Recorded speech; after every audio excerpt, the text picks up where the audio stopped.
ಕೇಳಿದ್ರೆ ಅವರು ಕೇಳಿದ್ರೆ ಕೇಳಿದ್ರು ಯಾವನಾರು ಒಬ್ಬ ಹೇಳಿದ್ರೆ ಕೇಳ್ತೀವಿ, ಇದ್ರೆ ನಾನು ಹೇಳೋದು. ಒಬ್ಬರು ಹೇಳಿದ್ರೆ ಮಾತ್ರ ಕೇಳೋದು, ನಾನು ಒಬ್ಬರು ಪ್ರಶ್ನೆ ಮಾಡಿದ್ರೆ ಮಾತ್ರ ಉತ್ತರ ಕೊಡೋದು. ಇಲ್ಲೂ ಕೇಳಿದ್ರೆ ನೋಡ್ರಿ, ನಾವು ಟೇಕನ್ ಎ ಸ್ಟ್ಯಾಂಡ್.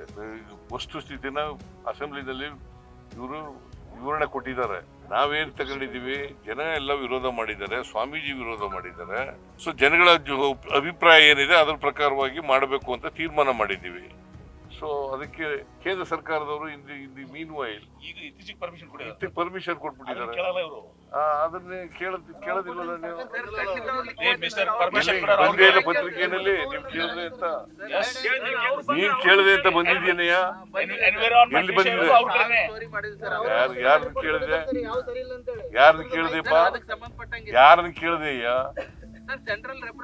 ಯಾರು ರೆಪ್ರೆಸೆಂಟೇಟಿವ್ ಸೆಂಟ್ರಲ್? ಇವೆಲ್ಲ ನೋಡ್ರಿ, ಕುಮಾರಸ್ವಾಮಿ ಅವ್ರನ್ನ ಕೇಳಿದ್ರೆ ಉತ್ತರ